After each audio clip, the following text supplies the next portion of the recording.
Hi, it's Alison from the Law School Toolbox. Today, I'm excited to have workplace mental health and well-being strategist and program development specialist Carolyn Thayer-Azoff here with us to talk about setting yourself up for sustainable workplace success. Welcome, Carolyn.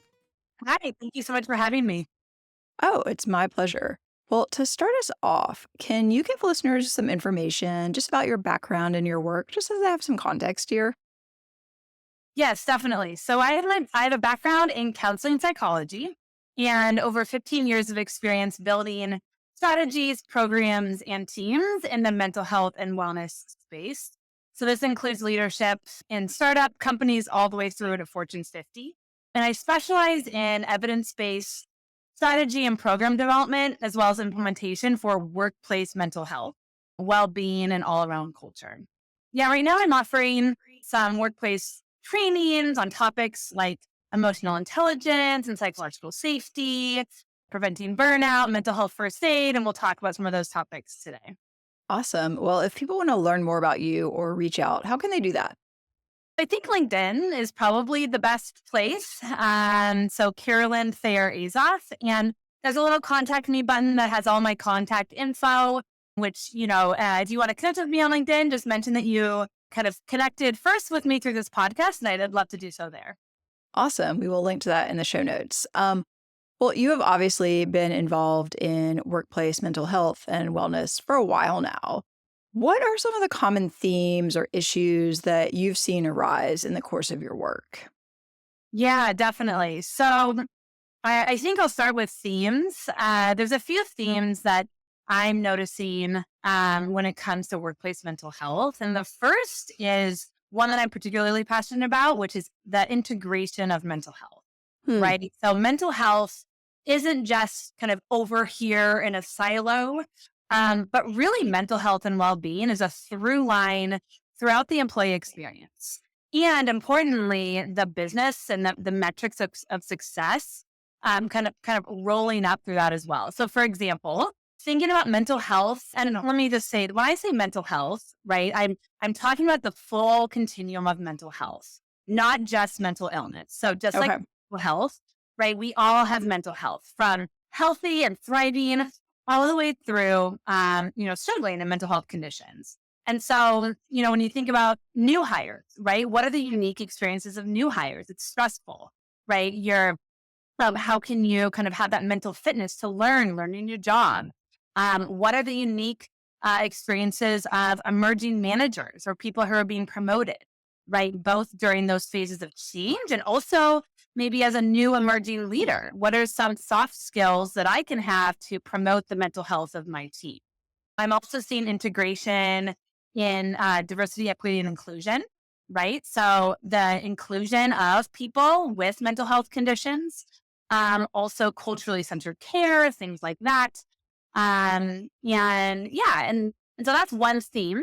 A big kind of underscore of that is middle management. There's a big focus on both the mental health and well-being of middle managers, right? They oftentimes have a lot of deliverables as well as supporting their team and kind of the expanded responsibilities of management. And also for middle management in terms of how to foster an environment that is one that promotes psychological safety and which means where people feel safe to express, what's going on or think out loud or learn out loud, right? Kind of two sides of the coin for middle management. Um, and then I'm seeing, I guess, one more trend, and then I can talk about a need, which might not be surprising to those on the podcast, but is really around proactive support, right? Hmm. So, we know about the importance of mental health benefits, but also, companies are providing more upstream support around tools to manage stress before it becomes kind of a bigger ordeal. Right. Yeah. And then in terms of opportunities, I think, we're seeing a lot of focus on burnout. Burnout is on the rise, especially in, careers or workplaces like law firms, but also other industries. And then, it's great to see an emphasis on other specific things like women's health, even topics like menopause, right? And how, which has a physical and mental impact. How can we support employees through that? And just, again, like destigmatize this human experience that we all have, that we surely don't leave at the door when we enter work. And how can the workplace be supportive of that so that people can be their best, in their workplace? Well, that's all super interesting. And I want to dive into some of that definitely more as we go through. A lot of our listeners are pretty new to the professional workplace. So I want to talk a little bit about how people can raise their odds of finding a place they can be successful. We all hear these horror stories that law firms and other legal organizations are super stressful, like terrible places to work. Mhm. Um, what type of questions do you think people should be either thinking about in interviews or maybe like research they can do just to get a sense of the workplace culture?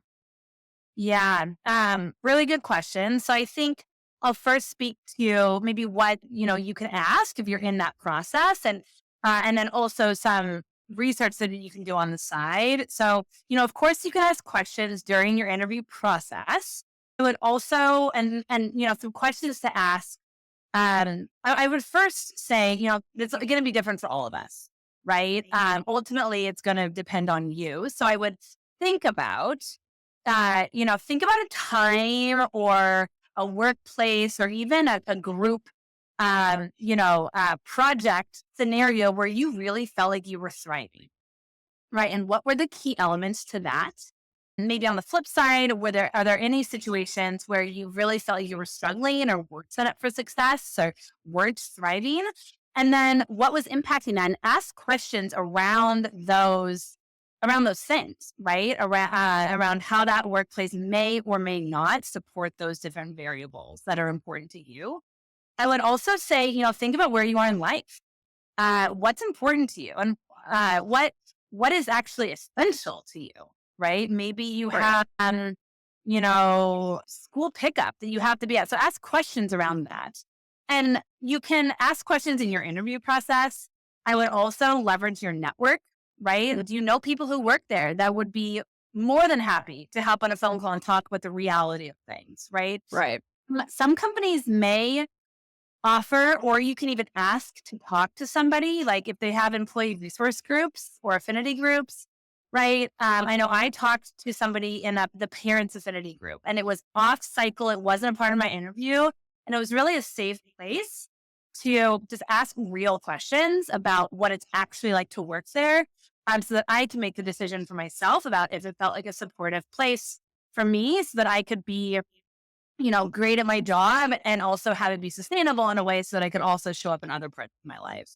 Right. I think that's great advice. And we often tell people who are doing interviews, you can always go back. I think a lot of students don't realize this. Like once you have the offer, if Uh, there are things that you were not comfortable asking, you can mhm. ask to go back and talk to specific types of people. So maybe it is, you get on the phone with a parent or someone who, has other characteristics that you're interested in.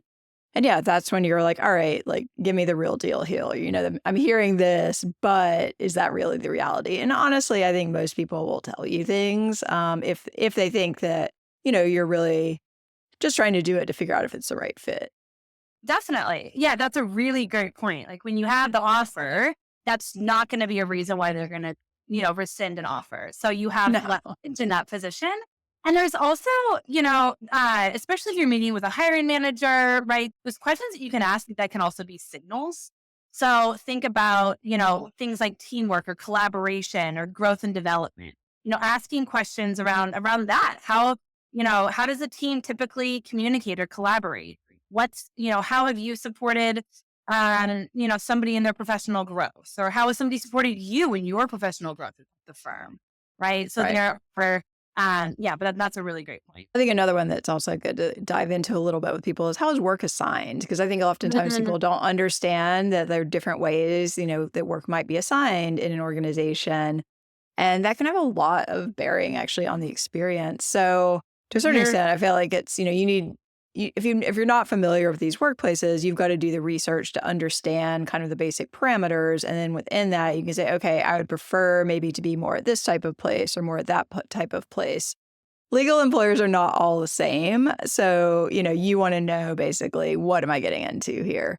Mhm. Um, And legal employers are not the same, and each person is not the same, right? So what might be important to me in terms of my top, values for a workplace might be different from yours. There's oh, totally. uh, flexibility, right, can be micro, or kind of, even like ways of working, autonomy, feedback structures, even community. So there's a lot of different things that can impact supportive of what a supportive workplace means.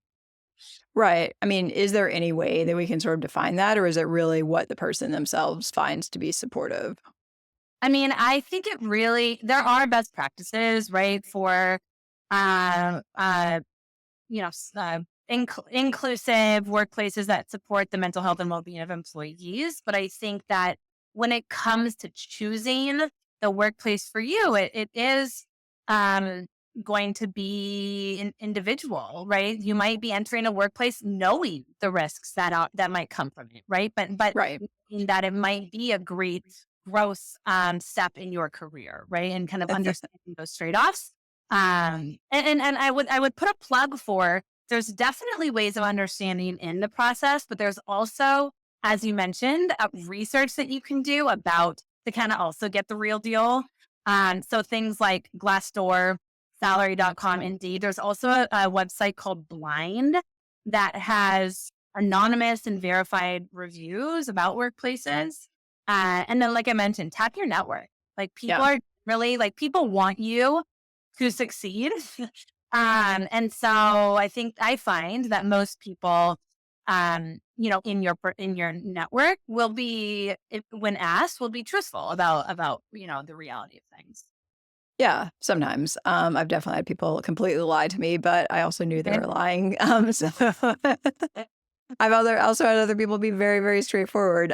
So as Mhm. we've kind of alluded to, unfortunately, a lot of legal workplaces don't have the best reputation for being mentally healthy places for people. Do you Mhm. have any thoughts around how people might be able to be more prepared, maybe for certain challenges, or even like boundaries or steps to think about before they start these jobs that might help them adjust better and cope with this? Yeah, that's a big question, but I think yes. First and foremost, just awareness, right, and kind of that mental preparation of what to expect, right? And this can help not take things as personally, right? So think about, just know that the environment might entail long hours or tight Right. deadlines and high expectations. And, it's can be a competitive environment, fast paced, right? So just perhaps that's stating the obvious, but acknowledging and that awareness can really help with that mental preparation. And importantly, hopefully a reminder of what's in and out of your control, right? And that can help not take things so personally, right? That's a something that has to do with the environment, not you. Um, and I think, from there, then it comes down to, okay, what internal tools or what parts of my mindset can I prepare to, better navigate difficult situations or difficult environments?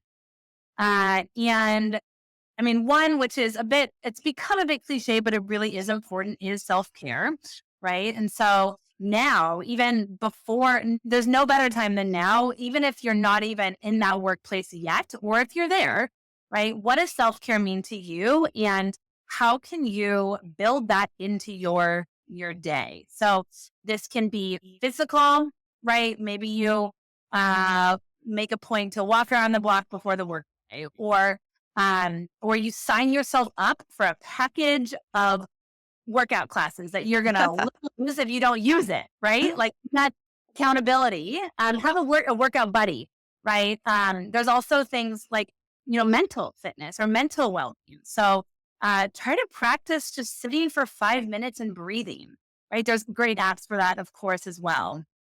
Um, Small nuggets that just again prepare yourself now, like do a gratitude journal. It sounds maybe a little bit fluffy, but there's science behind starting the day with gratitude. Jot down 5 things. Uh, do morning affirmations. Things to, again, like there's something called neuroplasticity where your brain can be wired to shift towards the positives, right? And build your resilience to better navigate those difficult situations when you encounter them. Um, and then a big thing, right, is your support system. So I would say it's always great to have a mentor. So is there somebody in the field who's a few steps ahead of you that you look at them and you say, hey, their personal life and their professional life, this is something that seems like I desire. And see if you can find a mentor or even just ask them, in one conversation, what their experience has been and what have been the keys to success. And then, of course, your personal network, your friends and your family, let them know that, especially if you're entering a new job or a new phase of your career, or even if you're in it, let them know your hopes and desires so that they can remind you of those and hold you accountable. And also, of course, have those times of reflection. Yeah, I think that's all great advice. I was laughing when you said have a gym package because I remember when I was at the law firm, that was actually, I got a personal trainer at the gym across the street because the rule at the firm was if you had an appointment and they made you cancel it to work for something like the gym, they would actually pay you back, which meant that because they were all cheap, nobody Gosh. ever canceled it. Yeah. So it was Uh-huh. basically like the way to ensure that you could work out. It wasn't just like you had it on your calendar and you were planning to do it, or it had to be an actual personal trainer session. So it's pretty funny. Yeah, I like that. I mean, there's something to be said about the incentive, incentives around that. Absolutely. Yeah, it was definitely one of the things that kept me sane. When I was working a lot of hours, it was like knowing at, 5 p.m. I had this appointment with my trainer. I was going to get out. I was going to get some fresh air. I was going to go to the gym. I mean, I was probably going to come Uh-huh. back to work after, but at least I got that hour away. Yeah, and I Uh, think that's also, just an example of setting boundaries, right? And kind of saying that I am like, again, small things like that can be kind of tactical, but to have hobbies, whether it be working out or, playing chess or whatever that, or stand-up comedy, whatever your hobby is, to cultivate them now and then sign your, you know, even on your first day, like put it on your calendar, treat that as like, at least, put it out there that this is something that is, a commitment and a boundary for me that I will be at. Right. And of course, it's not going to happen every day or every time. You might have to be flexible, but it's putting it out there in terms of setting that boundary. And same goes for things like vacations, right? Or school pickup or even a 5-minute break. right. Putting it out there that this is something that I am, I'm committed to. And that is it's like a meeting, right? You wouldn't schedule over a meeting that was on my calendar. So, Right. And I think sometimes people don't realize early on you actually have a decent amount of flexibility in controlling Mhm. your own schedule. Like you may not control how many hours you're working in a day. You may have Uh-huh. a lot of hours that you're billing and they have things that you need to get done. But really, frankly, in most cases, no one cares when exactly you do them. Mhm. So, I'm Yeah. not a morning person, so I'd often work pretty late, but I would much rather do Mhm. that than get up super early. But somebody else might want to get up at 5 a.m. and like knock out their work, or, somebody, Mhm. take an hour lunch break because you want to get out of the office and like take a walk around the block. So Yeah. I think even these micro adjustments, if nobody's really paying attention to exactly what you're doing and they just want you to get this stuff done, you have more power sometimes, I feel like, than you think.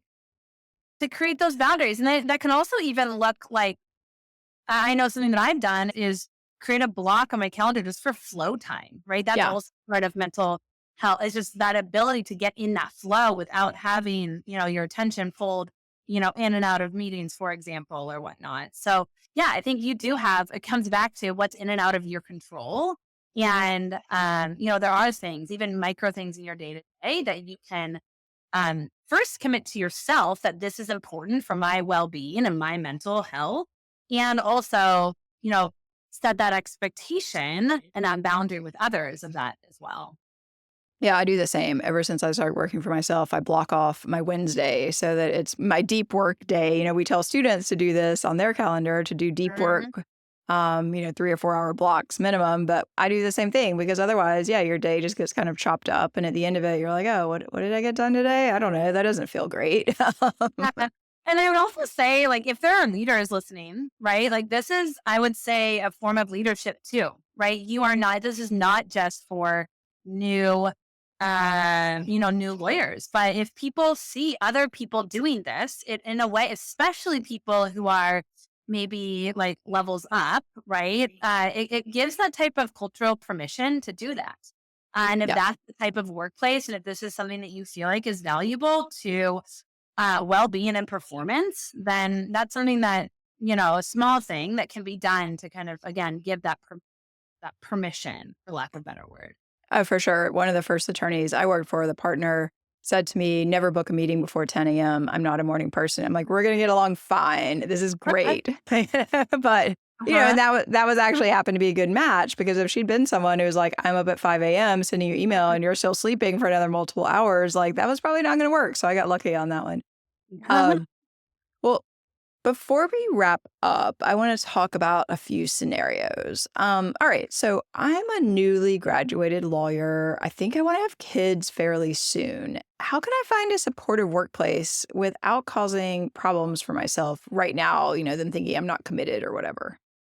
Yeah, that's a great question and a real reality. And I think that, even if it's not fairly soon, but if you know that, having a family is something that you desire, that's an really important thing to keep in mind. I can speak that from personal experience.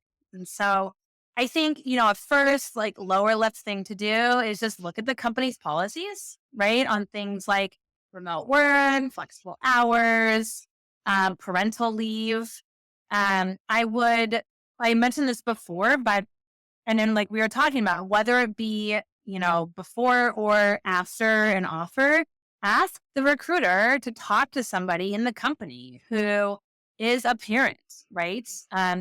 Whether they have an employee resource group or just somebody, right, that can give you insights. And I also would say that, if somebody in your interview loop is a parent, right, or is insert blank in terms of what value or lifestyle is important to you, this can also be an opportunity to connect with. Like, remember that they are a human as well, navigating life as a parent in a firm, right? They're in the same boat. And so you can use it as an opportunity to connect and inquire as well. Definitely. Awesome. Well, next question. I've struggled with some mental health issues most of my life. I'm ready and eager to work, but I feel like there's a stigma following me around, and I'm not sure how much to reveal to potential employers. Do you have any thoughts here? Yes. Um, So I would first say that maybe it's an opportunity to reflect on the stigma, but really there's something called a self stigma or an internalized stigma, right? Which is, we all know about the external stigma of mental health. But what stories are you telling maybe yourself about your mental health struggles, and challenge them, right? Think about your strengths and everything that you bring to the table. And then mental health is a part of being human, right? You are not the exception. Um, I would also say, in terms of feeling, not sure how to reveal it to your employers, I guess two things that come up. One is, ask yourself if your mental health condition or your mental health struggle, is it impacting your ability to perform your job duties? And if it's not, you might not need to disclose it, right? At all, during the application or the interview process, right? If you do require some type of accommodations to do the job, you may need to disclose that, but you can do this after the offer is made, right? Rather than during the interview process. And so I would just understand your rights for things like reasonable accommodations, assess the relevance of that information of when you choose to disclose that. You might wait until you're in the role working with your manager, and then that becomes a conversation of how they can best support you to be successful in your role. And it doesn't take away from everything that has brought you to be fully qualified for that role. Right. I think something you alluded to earlier. is people want you to be successful. So, particularly if they've already hired you, they've brought you on board, they're enthusiastic about you being there, you're the Mhm. shiny new hire. And so, yeah, like I understand people's fear around this, but I also, in most cases, like there are processes in place, there are like laws around this, you have certain rights. And the reality is you're not the only person in any workplace who maybe, Sure. has some challenges. Mhm. So, um, I think Absolutely. it's one of those things that I think sometimes people can kind of catastrophize around, like, well, if I tell anybody, everything's going to fall apart. It's like that's probably not going to happen. Mhm. Um, Mhm. and if it did, well, you probably have some legal recourse. Yeah. Not that is not legal advice, but just based on certain things. But I totally understand people like feeling antsy around that one. No, I mean, definitely. That's real. And I think that, there are things that you can look for even as you're like before you decide to disclose or if you need to disclose, right? Like what are the mental health benefits? What is that they offer? Are there things like employee resource groups, things like that? Even, how questions around how do managers and leaders promote the growth and development of employees, right? Mhm. That not just a promotion, but just to be, performing at your best in your role. Yeah, and that's something that, like, since I was in a law firm ages ago, they've actually really started doing a lot more around is employee development. Everyone knows that the partnership model does not necessarily mean everybody who starts at a law firm is going to be there in 10 years. But there actually do seem to be like legitimately investing more into the employee experience and helping people kind of figure out what they want and get Mhm. them there, even if that means eventually they leave, because that's the expectation. It's just the business model. Yeah. Yep. Absolutely. All right. Well, we're running a little short on time. I've got one more question or one more scenario. I got what I thought was my dream job, and it's a total nightmare. What can I do? Oh, dear. Yes. So I think a few things. One is, differentiate. Is this nightmare? Is this temporary? Is this time bound? Maybe it's busy season, right? Or is it a more permanent kind of systemic issue, right? And I think that a good thing to do around this is to set a time frame. Check back into yourself. You will know what that time frame is. But let's say, okay, I'm going to give myself 3 months or 6 months to see what shifts can I make. Maybe I'm going to try setting better boundaries. I'm going to try to, engage more in my hobby or self care. I'm going to work with my manager to manage expectations or prioritize better. So give yourself a time frame and importantly, voices to others. So maybe your partner or your support system for some of that accountability. And then check back, have things changed? What in terms of either my ability to operate in a sustainable way in this environment or the environment itself, right? I would give a nudge that or just a plug just to be aware of signs of burnout, right? And act quickly on those. So you might not be able to wait 6 months if you're feeling like increased levels of cynicism or anxiety or low mood or low energy, right? So of course you want to act if you're really feeling like even that 3 month or 6 month period is not having a real impact. But I would say what's temporary, what's permanent. Importantly, also, I again, this will look different for all of us, and I think that this is where it's important to really know and have front and center. What are your non-negotiables, and really that comes down to what are your values, right? What are your top values that are things that you are willing to make big changes around, right? And so and I'll actually provide an exercise for this, maybe in the podcast notes around how to articulate and have your values top of mind for you. And these can influence just micro decisions and behaviors that you make throughout your day. It can also set your North Star for bigger decisions like this one, right? In terms of this kind of nightmare scenario and when you might need to make make changes that are more in alignment with your values and your personal missions. Um, That that sounds awesome. We would definitely love to share that because I think that is so important, really figuring out what's going to work for me. What am I willing to tolerate? I mean, of course, any job has annoyances and probably things you don't mhm. love about it, but, fundamentally, like, is this doing harm to me? Like, am I going to put up with this forever? And if the answer is no, then, you're going to have to make some shifts. Yep. Yes. Yep. All right. Well, we're about out of time. Any final thoughts you'd like to share here? No, I mean, I just think it's really great and important. Like people like you are bringing right mental health in the full continuum, whether it be thriving to struggling, into the conversation of profession life of being a professional. Right, the reminder that we are all humans in the workplace, and it's not about just navigating challenging times, although it certainly is, but it's also about protecting and promoting your mental health, your mental well-being, your mental fitness, so that you can, thrive at work and have a fulfilling career in the long run and a fulfilling personal life. Right. And I feel like that's also better for organizations that can figure that out. I mean, I would have to imagine that, Mhm. people in workplaces who have happier, healthier employees probably also tend to do a little better. I don't know, just throwing that out there. But There's data around that, right? For data that's becoming an expectation and a choice factor, decision factor for many employees. So it's becoming not just a performance, but a attraction and retention strategy as well.